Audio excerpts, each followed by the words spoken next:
For the past year, my life had been a total shitstorm. It's my fault. It's my fault. There's no one to blame but me. I screwed it up. I messed up my marriage. I've messed up my career. I've even messed up my mind. I don't stand a chance of getting any of it back, but I'm determined that I'm going to try. Exactly 1 year ago today, a man showed up in my office while I was having fun with my boss. Suddenly, a middle-aged man in a cheap suit walked into my office. I have no idea how he got in, since I had definitely locked the door, but he was standing on the other side of my desk watching us. Brad and I jumped around him like crazy, putting everything back in place, and he stood there with a goofy grin. I distinctly remember yelling at him, "Who the hell are you and what do you want?" He just smiled and asked if I was Cheryl Hughes. I yelled again, "That's what it says on the door." "Of course I'm Cheryl, now what do you want?" He pulled a large manila envelope from under his coat, held it out to me and said in the calmest voice possible, "Madam, you are being served." At that moment, my life went upside down. Since then, I've lived every moment like a blur. Everything that came before is just a painful memory. Everything that came after is a blur. Only in the last couple months has my mind worked well enough to understand everything that happened. Thanks to a very sympathetic therapist, I now know, or better yet, understand what got my life into the mess it is. I'm now going to analyze every agonizing moment that led me to this turning point to make sure I didn't miss anything important. If I'm going to try to restart my life, I have to understand why I did what I did. Ladies and gentlemen, this is the captain. We've just been cleared to taxi to the runway and get in line for departure. We have 3 flights in front of us, so while we wait our turn, we will begin the pre-flight briefing. Once again, we want to thank you for flying Delta to Boston today. The video monitor above the aisle came to life. All carry-on items must be stored in a secure location. Blah, blah, blah. I've heard their prepared speech 1,000 times. I only have 2 hours to do everything before boarding, and I'm not going to waste time on something I've already heard. I know the drill. Now let's see. I have to start where all tragic stories begin. At the beginning. But where is that beginning, really? Did it begin when I was born, or when I got married, or when I joined Enterprise, or maybe the day I learned of my promotion? If my therapist is right, it all started in my childhood. But I don't need to go back that far to analyze the events that led to me running away from my husband, now ex, and my former home. I need to start from the moment I made the decision to cheat on him. I remember it like it was yesterday. It was an overcast Friday in October when my boss, Brad Paxton, called me into his office just before lunch. He said he had good news for me. "Cheryl, come in and close the door," Brad said with a wide smile. I sat in the chair across from his desk and waited for him to finish typing something into the computer, thinking back to my time at Enterprise. I had worked for Enterprise Research and Development and Brad for 8 years as one of the account executives. My job was to coordinate all the processes, tasks, technical documentation, and contractor interactions that Brad and 3 other executives coordinated with our 50 or so suppliers and end product customers. I'm good at my job, and after the first year I felt pretty confident in what I was doing and thought I could do anything. I was even so confident that I thought I could do any of my supervisors' jobs, and sometimes better than them. I have the education and work experience to handle their jobs.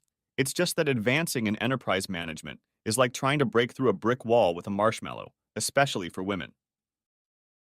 I set my sights on becoming the first female executive at Enterprise, and nothing was going to stand in my way. I have yet to break through the old boy network. Despite all that, I get along with everyone from the errand boy to the CEO, and I'm sure everyone likes me too. "Cheryl, I think I have some good news for you," Brad said as he leaned back in his huge executive chair. "What I'm about to tell you is being kept in the strictest confidence. Please don't repeat anything I'm about to say." So, let's begin. On Wednesday, Ambrose St. John informed the board that he intends to retire next May. This will create a vacancy in logistics for a line supervisor. It will be up to me to make a recommendation for his replacement. Right now, I have several qualified people who could take his place, but I have only one thing on my mind. You.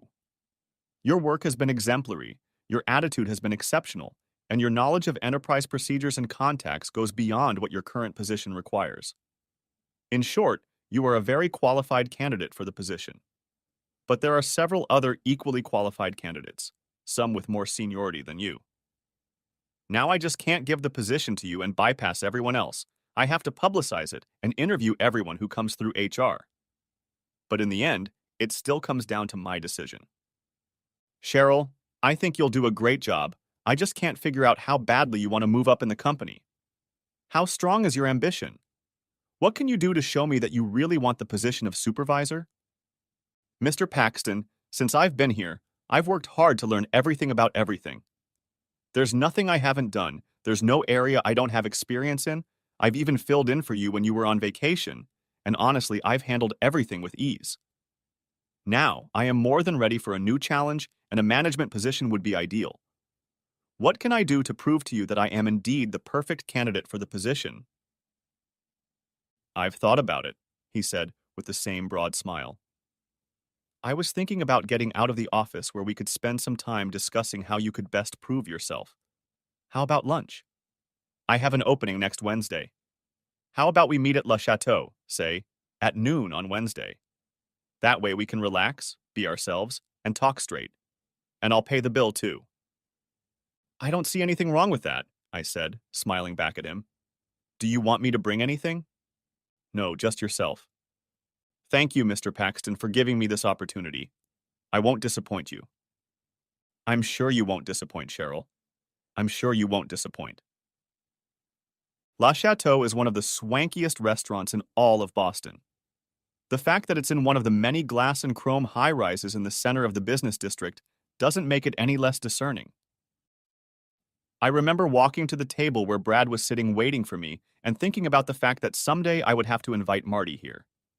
My dear husband works too much, and taking him out for a fancy dinner would be nice. Maybe I could even convince him to leave work a little early so I could stay home with my favorite afterward. Brad had already opened a bottle of wine and poured me a glass when I sat down at the table. We talked a bit about the duties of a logistics manager before ordering lunch. I tried to keep the price reasonable, but Brad insisted I splurge. It's on the company, he reminded me. As we ate, I talked about myself. I told him about my husband, my education, even my ambitions and dreams. After dessert, we sat down at the table to enjoy another glass of fine Merlot, and by then, I think I had told him the whole story of my life. Cheryl, we've talked a lot today about your ambitions and dreams, but you've never once said what you're willing to do to get my recommendation. I want only the best for Enterprise, and I will recommend the best person for the job, whoever that may be. But what can you do to tilt the odds in your favor? What will you do to make you stand out in my mind? I don't know what else I can do except to show you that I'm a hard worker and... No, I don't mean the things you list on your resume. I mean personal things. Like what? I asked. I hadn't quite caught his train of thought. Well, you agreed to have lunch with me today. How about next Monday we have lunch and continue our conversation? Okay, I can do that. And I want you to think about something. Next Monday, I want you to answer this question. Are you willing to do anything I ask you to do to get this job? I mean everything. Don't answer it now, just think about it and let me know on Monday. I think the right answer might tip the scales in your favor. Just think about it, and we'll talk. Waiter, check please. It wasn't until I got back to my office that I realized what he had just asked. He said, I mean anything. I had to decide if that anything was worth Brad's risk and reward. I spent the rest of the day off work thinking about it. I thought about it all weekend too. I'm sure Marty saw how far my mood had fallen. When we had lunch on Monday, I bluntly asked if what he said was what he meant. Did your I mean everything really mean what I think it meant? I asked. Are you suggesting we meet outside of work for a little hayride? Before I answer that, I need to ask you a couple questions. Are you recording this conversation? No. Why would I do that? Okay, then who did you discuss our conversation with? No one. Okay, then I'll answer your original question. Yes, I want the two of us to get to know each other much better, on a physical level. Does that answer your question? About as good an answer as one can get, I said. And the promotion depends on that. I don't want to say it outright, but if you're good to me, I'll be good to you in return, so to speak. I leaned over and whispered in his ear. Okay, Brad, I want the job. I really want the job. However, I have a few conditions. First, we never do anything after work. No dinners, no going out together, no venturing out to some rundown motel for a couple minutes. Everything we do at work during lunch, either in your office or mine. Even though we both have floor-to-ceiling windows, no one can look in because the window glass is covered with a film that makes it look like a mirror from the outside. We each have a desk, a couch, and a lock on the door. It will stay in our office and nowhere else. Secondly, absolutely no one will know about it. I mean no one. Thirdly, when I say it's over, that will be the end of it. If I think of any other conditions, I'll let you know. I agree, he whispered back. I think we should set up a regular Wednesday lunch meeting to discuss your progress. Say, every Wednesday at noon in your office? Okay, just remember to lock the door when you come in. And off it went. On Wednesday, my life ended. Brad and I had just started our status meeting. Suddenly, a man in a cheap suit walked through the door. I'm pretty sure I locked the door, but he walked in. The man just stood in front of my desk with a small smirk on his face. What the hell do you want? I shouted at him. Are you Cheryl Hughes? Was all he said. Of course I am. That's what it says on the door. Who are you and what do you want? He handed me a large manila envelope. I stared at it for a long time, then took it. Madam, you are being served, he said. He walked away with the same smirk on his face. I sank heavily into the chair. Brad stood next to me with a goofy look on his face. I opened the envelope and pulled out the papers. On top was a petition for dissolution of marriage. I was so stunned I couldn't speak. Brad reached out and tried to take the papers from my hands, but I recoiled.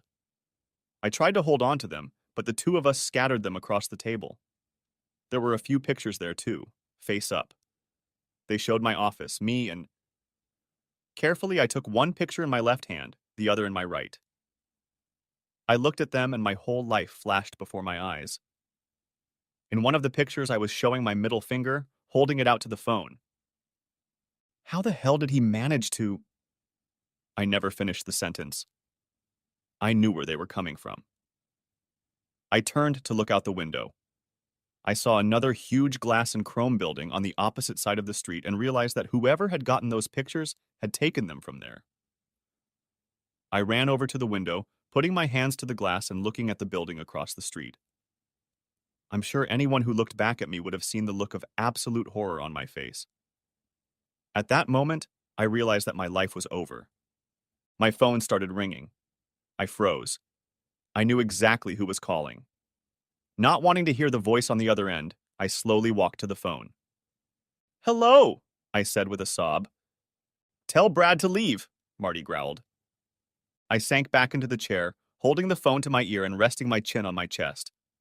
Brad, get out! It's my husband! He started to say something nonsensical, and I jumped up and yelled at him. Just get the hell out! He knows all about us, asshole. If I were you, I'd get out of here and run as far away as possible. Marty may be an accountant, but he can kick your ass from here until Sunday. Now get out.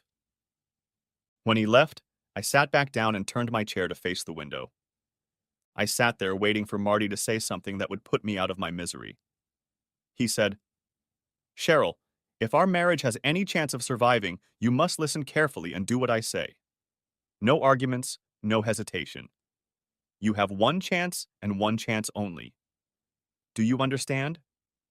Yes, I understand, I said through my tears. I'm not kidding, Cheryl. You only have one chance to save everything. Are you sure you understand? Yes, I wheezed. Okay, now here's what's going to happen. First, you're going to quit your job. Second, you're going to file a lawsuit against each of your 4 lovers and against Enterprise as a whole. Third, you're going to explain to me why. I stammered and sat there, sobbing silently. I was silent for a very long time. Finally, I realized I had to say something. I chose the wrong thing to say. But Marty, I have a lot invested in the enterprise. I'm about to become the first female manager of... Hello? Marty? Hello, are you there? He hung up. I dropped the phone and flew to the window, screaming and pounding on the glass. I can't tell you how long I pounded on the window before I fell to the floor and sobbed.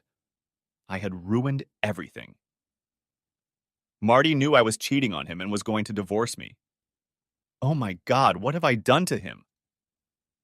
I just laid on the floor and sobbed. Nah, I don't know how long I cried until I heard a knock on the door. I wiped my face as best I could and went to open it. There stood Ambrose with the most hateful look on his face I had ever seen, and behind his back I could see everyone in the office looking at us. You stinking bitch, he hissed at me. He then punched me in the face, knocking me to the floor. When I looked up, Tom and Brad grabbed his arms and dragged him out of my office. I was just sitting on the floor rubbing my cheek when one of the customer service executives reached up to close the door. Good job, slut, she said with a smile. I'm definitely getting a promotion now. See ya. How does everyone already know about my divorce papers? What was going on? I didn't realize anything except that Marty knew and was throwing me out. I started crying again and went back to my desk. I tried to call Marty back, but his phone had switched to voicemail. I tried calling probably a dozen times, but he didn't answer any of them. I left him only one message. Marty, I'm so sorry. I'm so sorry. I'm so sorry. I'm so sorry. I'm so sorry. Please call me back and talk to me. I messed up big time and I need you to talk to me. Please call me. I'm desperate, Marty. Please call me back. He didn't call back. As I sat at my desk crying in anticipation of his call, I saw the flashing incoming email icon. A new message had arrived. Hoping it was from Marty, I quickly opened it. It said, "Watch what's going on in your office right under your nose." There was also a video attached. I clicked on the video and the screen changed to an image of me and Brad. I couldn't move my hand to press stop. I froze with the horror of what I was watching. I slid off the chair onto the floor and sobbed. When the two guards came in, I didn't hear them anymore. They helped me to my feet and told me that I had an hour to pack all my personal belongings into boxes, after which they were to escort me out of the building. They also handed me an envelope with a letter of dismissal. Somehow, through tears and sobs, I got all my things packed. As I was putting my things in boxes, I thought, 9 years of hard work and dedication at Enterprise went by in an instant with nothing but a slap on the wrist from one of my managers. I screwed up not only at Enterprise, but also in my relationship with Marty. I needed to pack everything into the car and get back to his house. I needed to talk to him and explain everything. Maybe I had a chance to save my marriage. Marty was gone. He had moved out a lot of his clothes and personal belongings and left me alone. There was a note from him on the kitchen table. It said, "Cheryl, don't call me, don't try to find me, don't come to my work, don't do anything. If you need to contact me, call my lawyer. His card is in the divorce papers. Sign them and let's get this over with quickly. You've ruined enough lives already." Marty, I was devastated to the core. I cried for 2 days straight, hoping Marty would come back and forgive me. But he didn't. I just sat in our house and waited to hear from him. Nothing. I read the divorce papers and it said, "Irreconcilable differences." He could have grabbed me by the throat and said adultery, so I guess that was his way of being nice. About a week after I left Enterprise, a lawyer called and said he would represent me in a case against Enterprise. I don't know how he got all the information, video and all, but he had everything, including all the emails from Enterprise's email system. Marty must have put him on my case. I thought I could get back to Marty if I did what he advised me to do. Quit my job, file a complaint against the managers in Enterprise and tell him the reasons why, then maybe we might have a chance. After the lawsuit was over, he might have listened to me. But he didn't. The lawyer was good at what he did. I told him everything and answered every question about every intimate detail of our dates. He sued each of the men in Enterprise for $1 million. After several meetings and one in-person meeting with Enterprise's lawyers, we came to a settlement. They gave me a little over $100,000 to, as they so eloquently put this sordid episode in the past. Enterprise fired 3 managers and Ambrose resigned, which was also part of the settlement agreement. After it was over, I called Marty's divorce attorney and told him I quit my job and sued Enterprise. Since I had done everything Marty wanted me to do, I asked when we could meet and talk. He simply asked, "Why did you put Marty on the phone too?" That question made me hysterical again. I couldn't say anything and hung up. I called him 3 more times, and each time he asked the same question, and each time I broke down. Eventually, I gave up. After a month of being alone, I called my cousin in Cincinnati and told her my problems. She said I should come and live with her and look for a new job there. Things had fallen apart in Boston, so a fresh start would be good for me. I pondered her words for a week before I signed the divorce papers and packed my bags. I left everything to Marty. I only took my clothes and a few memorabilia. Everything else I left behind. On the kitchen table, I left Marty a note with parting words and a request that he call me at my cousin's number. He never called. I spent the first month alternately crying and contemplating suicide. One day I hit rock bottom and tried to end my life. Rachel found me and called an ambulance. They pumped my stomach and saved my worthless ass. While I was in the hospital, I had to see a psychiatrist. We talked about what I had done to get to this point in my life. She said she had heard it all before and recommended me to another psychiatrist who specializes in grief counseling. She said that divorce is just as devastating as the death of a loved one, and grief counseling would do me a lot of good. So I started talking with him twice a week. Eventually, I realized my act and decided that I didn't really want to die. I wanted to live again, but to live with Marty. My therapist helped me develop a plan to get my head in order, to understand why I did what I did, and how to try to get my life back with Marty. But he was very careful when he said I might never get it back. Deep down, I knew he was right, but I had to try. 4 months after leaving Boston, I received a final judgment of divorce. I received a lump sum of $100,000 when the property was divided, and a check for that amount was enclosed. I received no alimony, no part of Marty's business or his pension. I agreed to let Marty sell the house and split the profits. 2 months of psychotherapy seemed like a waste of time as I stood gazing sadly at the remnants of my former life. And here I sit, looking at the ground, at 35,000 feet, going over my screwed-up life in my mind. I've made some huge mistakes, but I've also come a long way in understanding their causes and can guarantee they will never happen again. Hopefully, when I get to Boston, there will be someone there who will listen to my story and sympathize with me. Maybe I can get my life back. Maybe he'll love me again. But maybe he won't. Part 3. Ladies and gentlemen, this is the captain speaking to you. We're about 10 minutes into the flight from Logan International Airport, and I've turned on the seatbelt sign, so please return to your seats and... Wait, when did I fall asleep? The last thing I remember was the woman in the middle seat asking me if I was okay. It was embarrassing. I didn't even realize I was crying. I tried to smile when I lied to her that I was fine, but I don't think she believed me. She handed me a tissue, looked at me with a kind look and said, "Whatever problems we have in this life, God is watching over us. Just talk to him." That was something new. Sure, I've talked to a therapist, but all I got was a bunch of stuff about low self-esteem, insecurity, and narcissistic tendencies.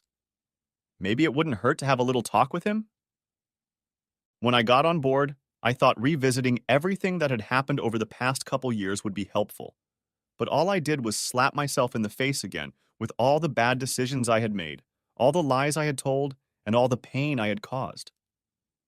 At 35,000 feet, the suffering was as intense as it had been a year before. I relived the worst time of my life and came to the conclusion that I didn't need this. I thought I could find something I didn't already know, something to help me prepare for another encounter with Marty. But I didn't find anything. Everything was the same as before. I'm a liar. I'm a liar. And I've ruined the lives of a dozen or more people. Why? Because I wanted to be a big executive. I wanted to be important. I wanted to be somebody. And now I'm nothing. I'm Cheryl Smith. I used to be Cheryl Hughes, but I blew it. One of the terms of my divorce was to never use my married last name again, so I had to change it to Smith. I think that hurt me more than anything else. I didn't need alimony. I didn't need our apartment. I didn't even need our savings. All I wanted was Marty. But it was never meant to be.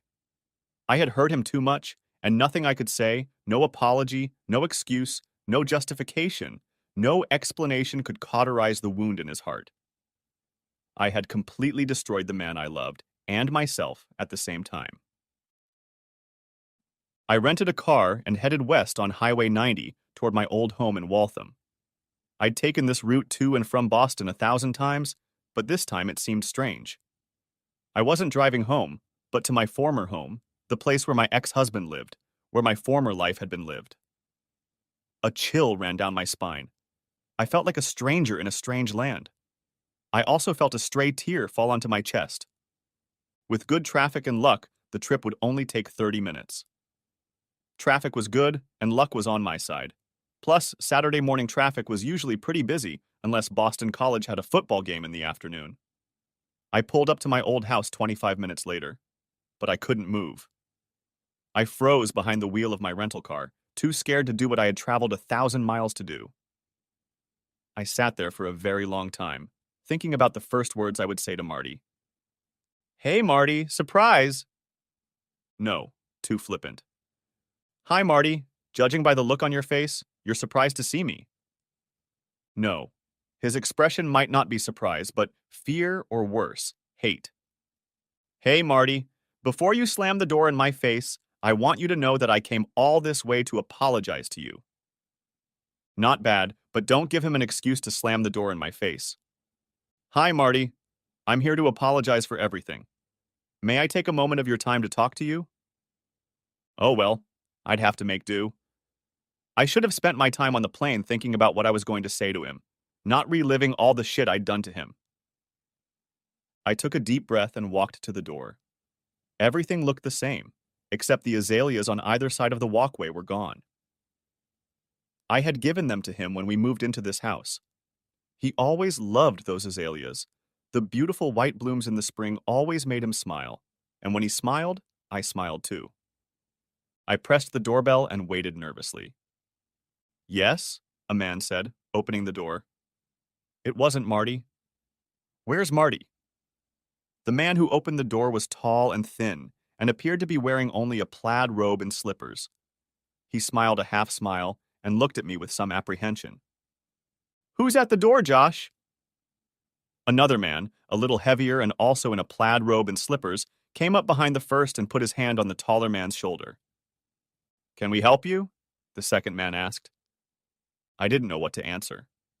I expected Marty to stand there and even had an opening line prepared, but instead the two middle-aged men, who looked like they had just gotten out of bed, looked at me like I was some kind of lunatic. I'm looking for Marty Hughes, was all I could squeeze out of myself. Oh, Mr. Hughes moved out about 4 or 5 months ago, the other man replied. When exactly, Josh? The first man, that was Josh's name, replied. Over 6 months now, he moved in just before Christmas. Remember, we moved in after New Year's, and the house was empty for a while. That's right, the second man said. Once again, my mouth and mind didn't want to work together. I just stood there with my mouth open. A few seconds passed, but I stammered, I'm looking for Marty Hughes. The two men smiled and said in unison, You already said that. They turned to each other, laughed loudly, and hugged each other. I felt my cheeks grow hot. I'm sorry, I said, embarrassed. I'm his wife. Well, I used to be. I came here to talk, and I used to live here. Yeah, we heard about you. Oh, sorry, I didn't mean it the way it sounded, Josh said. Randy, what did the real estate agent say? Randy, the other man, replied, she said the former owners were getting divorced and selling the house as part of the property division. She didn't go into details, saying only that it wasn't amicable. Yeah, I'm sorry to hear that, Josh said. Would you like to come in? Maybe have a cup of coffee and look around. We've changed a lot of things and it looks amazing now. No, thanks. I think I'd better be going. You wouldn't happen to have a new address for Mr. Hughes, would you? Both men looked at each other puzzled. No, I don't think we have one, Randy replied. We've never met Mr. Hughes. We've only worked with his real estate agent. I'm sorry. Thank you, I replied with the smile I was capable of. I'm sorry to have bothered you. I turned and walked back to my car. When I got to my car, another tear ran down my chest. I drove off with no idea of my destination. I ended up at a little restaurant that Marty and I used to go to often. I sat there drinking coffee and contemplating what to do next. Marty sometimes worked Saturdays, so I might be able to catch him at the office. His office was downtown, not that far from where I worked when I lived here. I hurriedly finished my coffee and headed back towards the airport in downtown. I had to drive past my former place of employment, and I felt anxious about being there. The last time I had been on that street was when I met with Enterprise's lawyers about my lawsuit. I was very upset at the time, and don't remember the meeting very well. I do, however, remember the names the lawyer called me and how I was floored by each one. I parked in the parking lot next to Marty's office and walked into his building. I don't think he's up there, the elderly security guard said. But you can go upstairs and check. The door was locked, and I could see through the glass part of it that there was no light on. I noticed something else too. It used to say M. Hughes, CPA, on the door, but now it said Hughes and Associates. I wondered what that meant. I got back in the car, pondering where to look next. I didn't feel like doing it, but I knew someone on his staff could tell me where he was. If anyone knew, it was Mandy. Her name and address were still listed in my phone book as Marty's contact at work. I entered her address into the car's GPS and drove off. As I drove, I had a glimmer of hope. Mommy, there's someone at the door! A girl dressed in a football uniform called out. I waited the longest until Mandy came out onto the porch and quietly closed the door behind her. What the hell do you want? She growled at me, bile dripping from every word. I'm looking for Marty, I replied softly. I came to talk to him, to apologize. When I got to our house, he wasn't there anymore. I came here knowing you knew where he was. Do you have his address? Yes, I have his address, but it will be more than a day in hell before I give it to you. How dare you show your face in these parts again? What's the matter? Didn't you cause enough pain and suffering last time you were here? Come back to see if you can finish the job and completely destroy it? There's no way I'm letting you hurt that man again. He's done with you. He moved on. You're just a bad memory, a nightmare that pops up every now and then to remind him how lucky he is that you're gone. Just go. Crawl back under the rock you crawled out of. She turned and walked away into the house, slamming the door in my face. All hope of finding Marty was gone. As I drove away, I cried, really cried, loud and hard. I had to pull into a fast food parking lot to try to recover. I couldn't drive and sob at the same time. I must have filled 3 or 4 napkins before I calmed down enough to realize. The people sitting at the tables outside were looking at me. My body was still shaking and I couldn't think straight, but I slowly began to come to my senses out of desperation. I heard a knock on the window of the car next to me. I rolled the window down a little. Are you okay, miss? Asked a gray-haired man. I snorted and wiped my nose again. I'll be fine, I replied. I just had a really bad shock, that's all. I'll be fine in a few minutes. Thank you for your concern. The man walked over to one of the tables and sat down next to a little boy, about 9 or 10 years old. He continued to watch me out of the corner of his eye, but then turned his attention to the little boy. His son, or maybe his grandson, I thought. They were so cozy together. So happy. Shit, I said under my breath. Marty's dad. I knew exactly where to go next. Marty's dad would probably help me get in touch with Marty. Marty's dad and I had always been friends, even through the divorce and everything. I quickly typed his address into the GPS and rushed away. The drive was a little over an hour.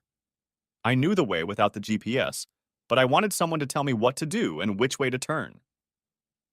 My mind wasn't working very well at that point. When I pulled up to his house, I was in for a big shock.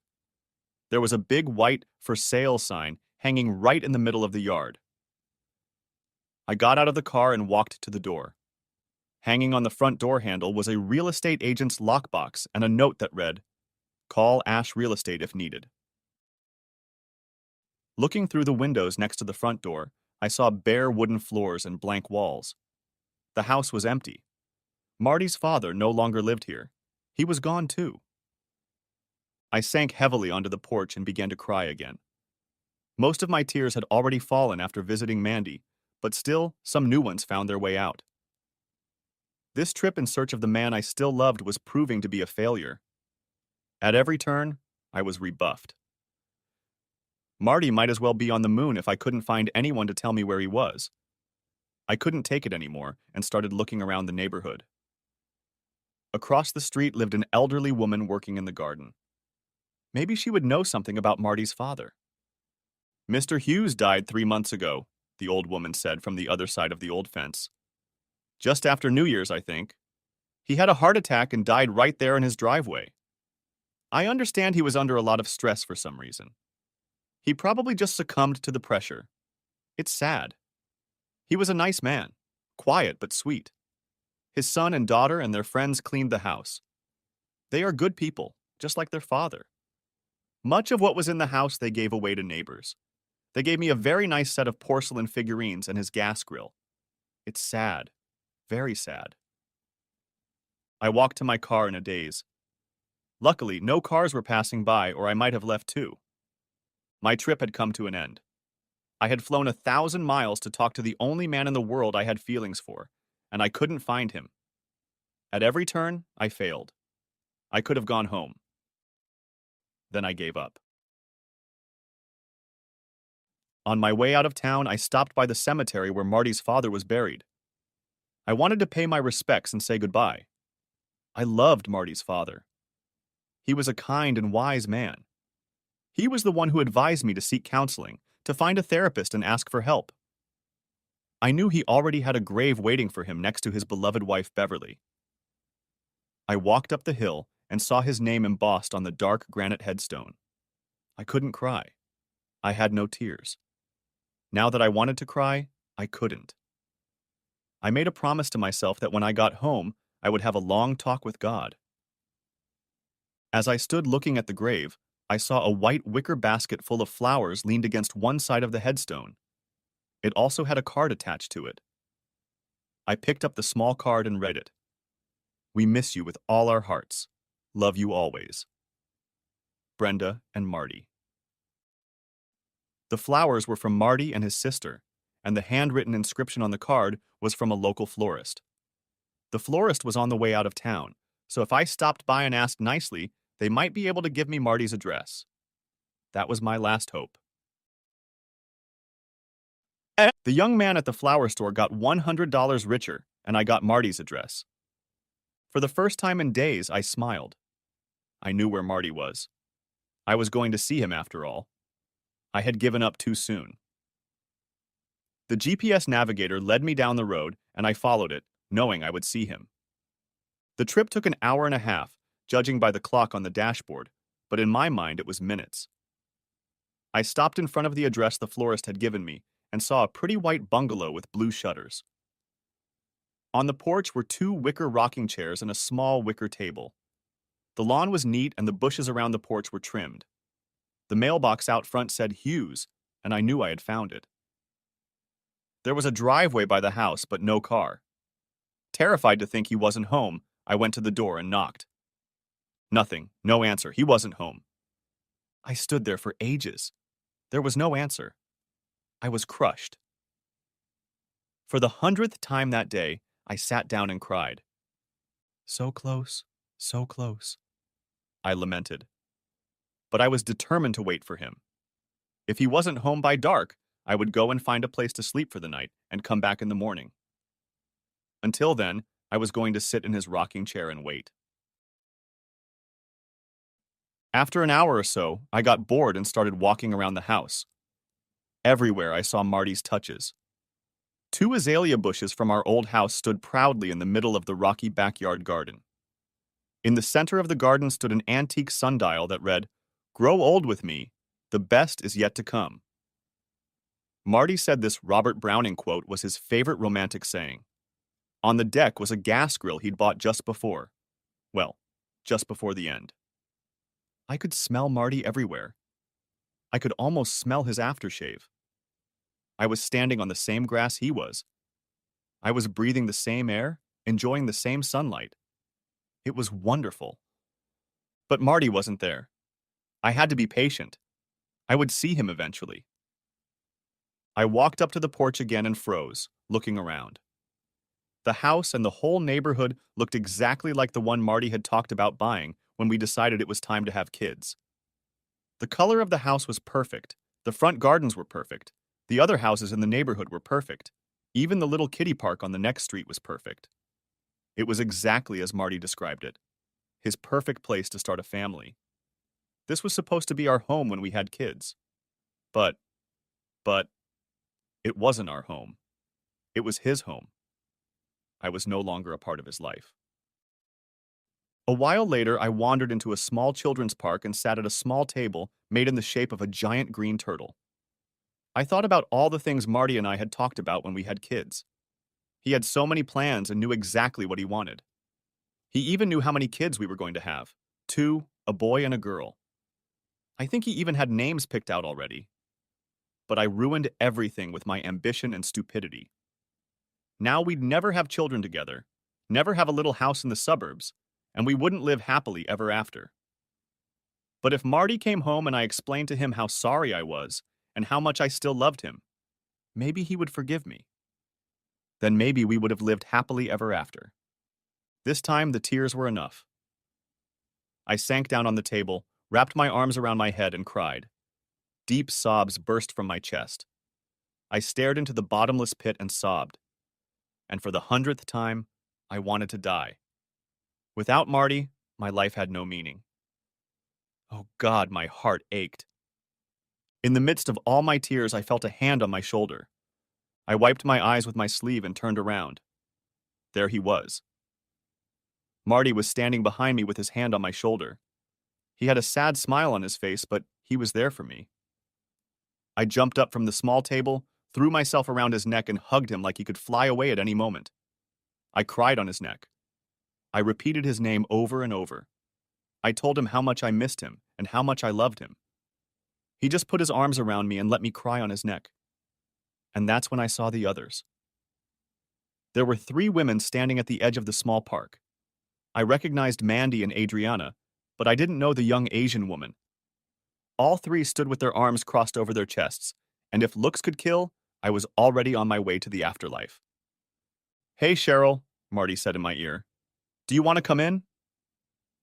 I just clung tightly to him, afraid to do anything to break the spell. I'd found him again, and I wasn't going to let go. Never. Come on, he said. Let's go inside. He released my arms from his neck and took my hand in his. Slowly, he began to walk up the hill toward the others, pulling me along behind him. We walked to his house hand in hand, with the others following some distance behind. No one said anything. When we entered the house, he let go of my hand and told me where the bathroom was. I realized I hadn't gone to the bathroom since I left the airport. There, I took a moment to wash my face and apply fresh makeup. I looked pretty bad after a full day of crying. He was standing outside the door when I came out. Let's go out on the deck, he said quietly. I have a lot to tell you, and I'm guessing you didn't come all this way for my cooking. You probably want to talk about something we never talked about.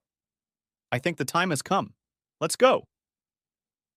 3 women were working in the kitchen preparing something to eat when we walked by. No one said anything to any of us. We just walked silently out the back door onto the deck, and they kept looking at me through the bullets. We sat in complete silence for a long time, just looking at each other, hoping someone would say something and break the eerie tension. I don't think either of us knew where to start or how to go about it. I wanted to tell him I was sorry. I wanted to confess all my sins. I wanted to lie down on the deck, kiss his feet, and beg for forgiveness. I wanted to tell him how much I still loved him. I wanted to tell him everything that was in my heart. But I didn't know how to begin. I had traveled 1,000 miles to see him, and now that I was sitting across from him, I couldn't say anything. "How are you, Cheryl?" he asked. "I'm better now, Marty. How are you?" "Good. But I don't think you came here to exchange platitudes. Why don't you tell me what's been going on in your life since—" He fell silent, looking at his hands. I opened the floodgates and let it all out.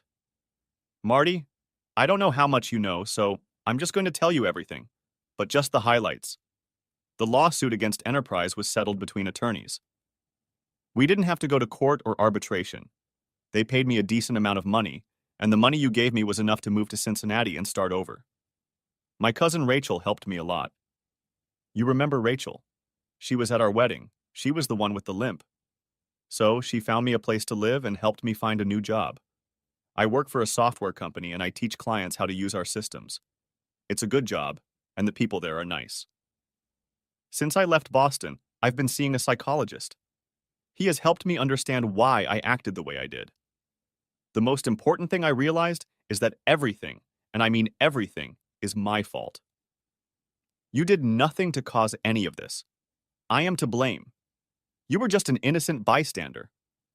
I know I apologized to you 1,000 times before our divorce, but I said it every time, and I'm saying it now. I am so sorry for what I did to you and to us. I know words can't change what happened, but I want you to hear them anyway. I'm sorry, Marty, for everything. After you found out about everything, I wasn't myself for a long time. I even tried to kill myself once. Unfortunately, I didn't succeed. My therapist told me it was a desperate act to get your attention. Maybe it was, but I didn't do it to put more pain on your shoulders. I did it to get out from under my own power. But you never found out what I did. Rachel didn't call and tell you. Like I said, I was totally confused. I didn't think suicide would hurt you.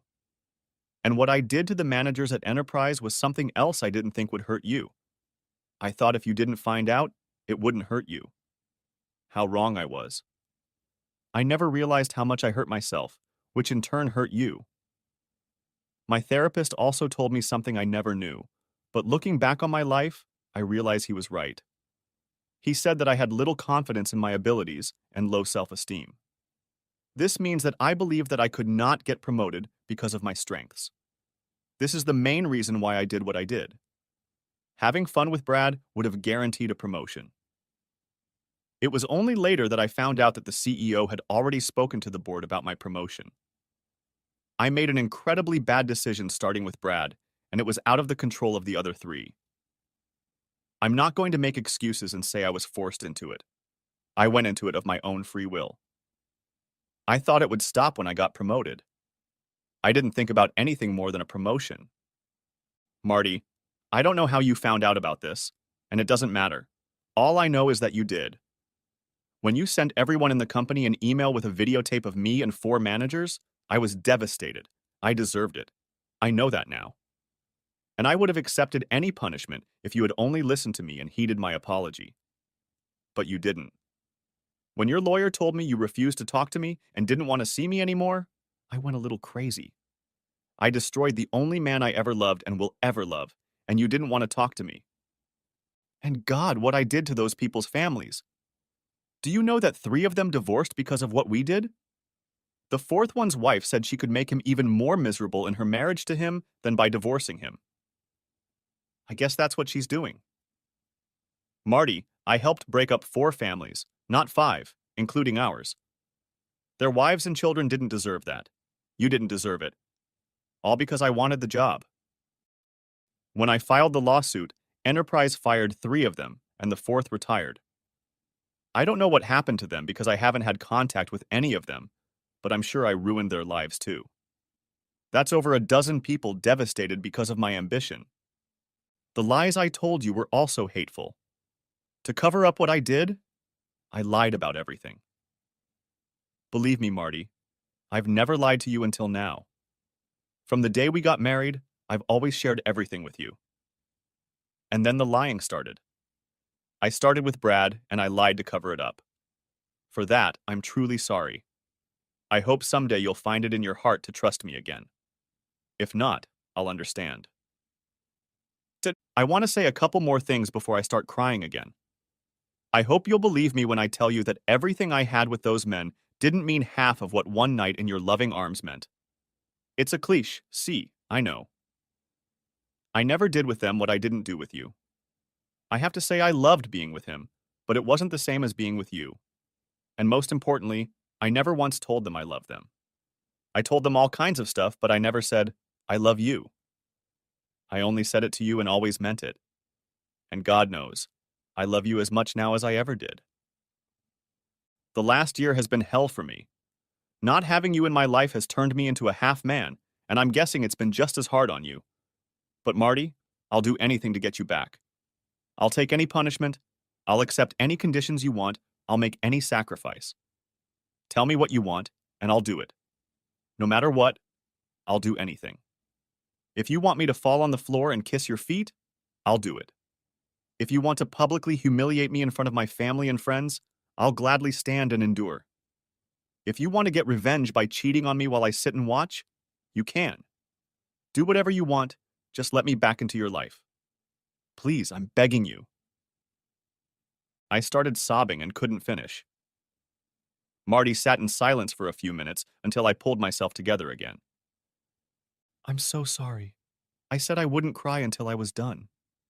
Marty, I'm so sorry to hear about your father. He was a wonderful man, and I will always remember him fondly. I stopped by your parents' grave to pay my respects. That's how I found out where you lived. Please accept my apologies for letting you down. If you can find strength in your heart, please forgive me for all I have done. And if you have any feeling left in you for me, please tell me you love me again. More than anything, I want to come back to you. I want to be Mrs. Marty Hughes again. I miss you, and I pray that you'll take me back. Please, Marty, I love you. I covered my eyes with my hands and let another tear fall. The whole time I was talking, Marty sat in his chair and listened. He didn't move or say anything. I only occasionally raised my gaze to his face the entire time I was talking. I didn't have the courage to look him in the eye. I couldn't tell what he was thinking. Excuse me, Adriana said, poking her head out of the door. If you want something to eat, we'll put dinner on the table now. When you want to take a break, come on in. Just as quickly as she had appeared, she disappeared. Don't you want to take a break? Asked Marty. We can grab a bite to eat if you want. I'd realized a while ago that I hadn't gone to the bathroom since I'd left the airport, and now I realized I hadn't eaten anything either. I'd like to clean up a little first if that's okay with you, I said, wiping a tear from my cheek. Marty walked me to the bathroom again, and then to the dining room. When we walked in, I saw that there were already 5 people sitting at the table. A tall, red-haired man and a slightly intimidating-looking girl with black hair and lots of piercings and tattoos joined the 3 women as Marty and I talked outside. As we all sat and ate in silence, everyone studied my every move, waiting for I don't know what. Dinner was a living hell. I wanted to hear Marty's story and sat there playing with my food, hoping he would tell me he loved me too. Waiting for him to say he wanted me back was agony. After dinner, everyone took the dirty dishes into the kitchen and just stood around in awkward stillness. When Marty excused himself to go wash the dishes, the atmosphere in the group changed. Mandy and Adriana cornered me by the refrigerator and faced me nose to nose. Mandy glared at me and said, I want you out of here as soon as you say what you came here to say. I told you that I won't let you do anything to hurt him, and I mean it. If I have to drag your slutty ass back to the trailer park you came from, by God, I will. After Mandy finished, Adriana joined her. Yeah, bitch. If that man sheds a single tear because of something you said or did today, I will find you and stomp your sorry ass into the ground. Marty is our friend, and we don't want him to get hurt any more than he already has. Pleading for forgiveness and asking him to love you again will hurt him even more. He is in a better place now and has moved on. Forget about him and come home. You left him. I looked back and saw the other three standing there watching. The one with the piercings was smiling at me in a way that gave me goosebumps. I wanted to run away and hide, but then Marty came back and saved my hide. Cheryl, let's go back outside and finish our conversation. I'll get us something to drink. I walked out the door and stood on the deck, watching everyone through the window. At one point, the little Asian girl said something to Marty, and he smiled. It was the first smile I'd seen on his face in a very, very long time. I missed him far more than I could have imagined. It pained me to see someone else put it on that face. Marty brought 2 bottles of water, and as we returned to our seats, he began. Cheryl, I appreciate your candor in talking today about what's been going on with you since. Well, since everything fell apart. I sense a change in you. Maybe you've grown up. Maybe you've faced your demons. Or maybe you've really realized the consequences of your actions. Whatever the case, I want to ask a question that I really need an honest answer to. Then I'm going to tell you about myself. After that, we can talk about us. Cheryl, my attorney asked you a simple question several times that you were unwilling or unable to answer. He said that each time he asked, you only threw a tantrum. I don't want to hurt you, but I need an answer. Without one, I think this conversation is over. Okay? There you go. Why did you point your finger at the phone and at me when you hung up after talking to me when you were with those guys? I knew he would insist on answering that question, and I think I was now ready to tell him. Marty, I've done a lot of stupid things in my life, but I think the one where you stubbed your toe on me was probably the stupidest, at least the rudest. My therapist and I have talked about it a lot, and now I can tell you why I did it. There's no easy answer here, and it's not just one thing, but the main reason I did it was because I was trying to convince myself and the man who was with me at the time that you were a rotten, worthless husband. I thought that if you treated me badly, I wouldn't feel guilty about cheating on you. Well, I was wrong. I felt so damn guilty every time I touched one of those guys. I thought that if you acted angry, it wouldn't be my fault. Once again, I was wrong. I was the bad guy in the story, and you were just an innocent bystander. In retrospect, those are stupid thoughts, but that's what I was thinking. Pointing my finger at you, I was saying that you didn't matter, but the one who was with me did. It was a brazen lie, and it really hurt my ass. I never wanted that. I didn't want you to back off. It was just a bullshit play to cover up my guilt. I'm sorry I did it, and I'm even more sorry you saw it. I apologize for doing it at all. I watched Marty's face as he digested my explanation. Every word I said was the unadulterated truth. I was just playing. I meant no disrespect to him. I thought it was harmless at the time. But I couldn't be wrong. Okay, I understand what you're saying. You did it to reduce your guilt. I can understand that. Cheryl, I believe you're being honest with me right now. The truth is, that little act hurt me more than anything else. I think it's what made any chance of reliving what you did impossible. I still have flashbacks of how you did it, and it still hurts like hell. And that's why you don't want to talk to me, because I didn't answer that question? Well, yes, but only partly. I guess I used it as an excuse not to talk to you. I was so angry that I didn't want to do or say anything that would hurt either of us, and I certainly didn't want to go through all that pain again. It took my friends a long time to get me to the point where I could talk about you. Seeing you here today is hard enough. We leaned back in our chairs and took a sip of water, each to catch our breath. Okay, Cheryl, as you do, I'm going to tell you an abbreviated version of my life over the past year. When I hit the enter button on the computer and sent out all those emails with videos of you and your lovers, I was furious. The kind of furious I had never been in my life. I could have killed someone, and that someone could have been you. Mandy said I looked calm on the outside, but inside there was a giant volcano erupting in my heart. I wanted to hurt you. Hell, I wanted to hurt everyone. I knew I'd destroy everything you'd built through your work, but I didn't care. Taking away what you loved was the best revenge I could think of. And yes, that included me. I just wanted you to be in as much pain as I was. And sending letters to your boss's wives was my way of getting back at those who took things from me. They took my wife from me and helped destroy my marriage. I blamed you for being a part of it, but they were just as guilty. I lashed out at everyone, and everyone paid dearly for it, including myself. Over the next few months, I received threatening phone calls and emails, some from enterprise employees and some from friends of your four lovers. I spoke to the wives of these men and tried to apologize, but they were too hurt to listen. One even spit in my face. Nevertheless, all four took copies of the footage to help with the divorce proceedings. I stayed with my father for a couple months, trying to get my life in order. He was great, gave me lots of helpful advice, and helped me calm down and see things for what they were. After a few weeks, I saw in his eyes the same stress I was experiencing myself. I stopped talking to him and started thinking for myself. By the time I got home, you were long gone. I didn't try to find you or call you or anything. I was glad you were gone, even though it left a hole in my soul the size of the Grand Canyon.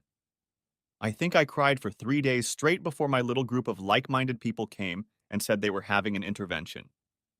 It took an entire weekend, but by the end of the second day, I was laughing again. After that, Mandy and Adriana became like mothers to me. They told me what to do, when to do it, and when to finish. I needed that. Jan stayed with me day and night, making sure I ate right, exercised, and made sure things at work didn't go wrong. Even Jackie stopped by from time to time. She kept trying to convince me to get a tattoo, but I refused. She later said she knew I wouldn't do it.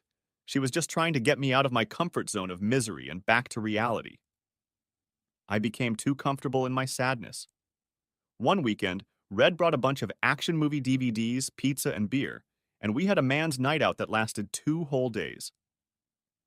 Ian really got on me for leaving pizza boxes and empty beer cans all over the living room, and for not showering all weekend. All in all, it was pretty heartbreaking. I wallowed in self-pity for about 3 months before I woke up one day and started living again. The first thing I did was put our apartment up for sale. By then, you had already signed the divorce papers, so I had no reason to stay there. Too many memories. It took a few months to sell, the housing market being what it was, but by then, I was living here. From what I understand, our old house was bought by a nice couple. Anyway, my move here was a new beginning. It was a break with the past, and I needed that more than anything. When I got the notice that our divorce was final, I started to roll down the slippery slope. Jan stayed by my side until I found my way back.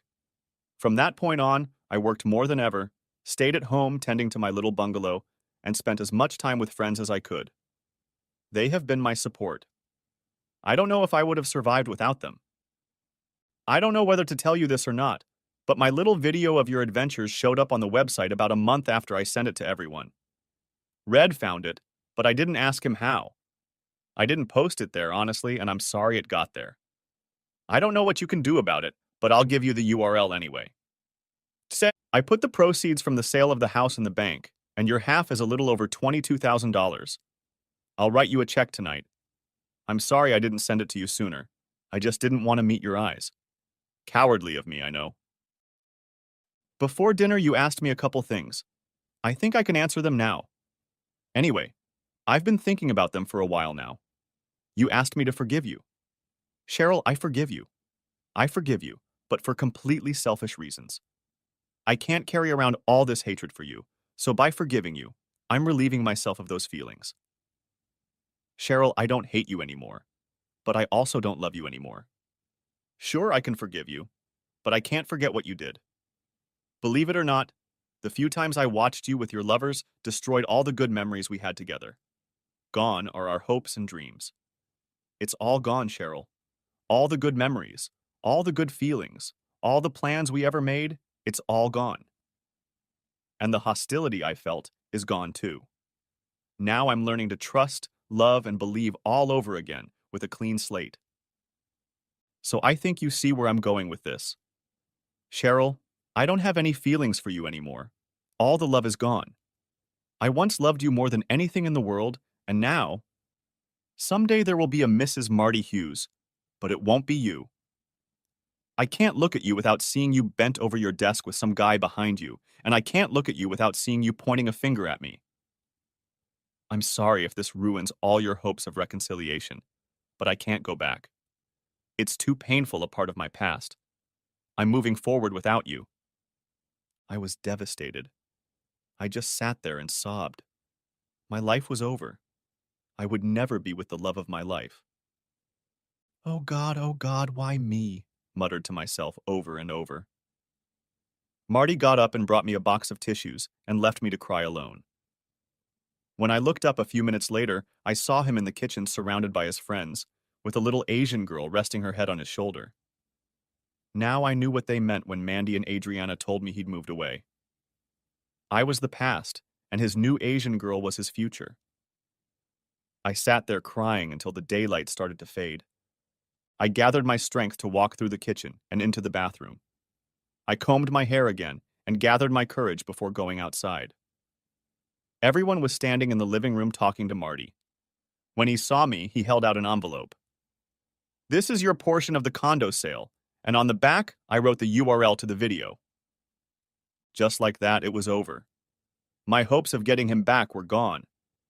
Also gone were the last vestiges of self-respect. I had to start my life over, but without him. Marty walked me to my car. I took his hand one last time and said goodbye quietly, kissing the cheek of the man I loved, but had destroyed. I opened the car door and stood still for a moment, wondering if I had the courage to look back at him one last time. I found enough strength to turn my head. What I saw ended my life. Marty was standing on the curb with his arm around the waist of a small Asian girl and hers around his. Behind him in a row stood Mandy, Adriana, a tall red-haired man, and an intimidating girl with piercings. Each of them held a hand in front of them with the middle finger extended upward. The message was loud and clear. Back off. I now fully understood Marty's pain. The end. If you haven't watched the first part of this video, the link will be in the description. Thanks for watching, I hope you enjoyed it. So subscribe to my channel and watch the next video.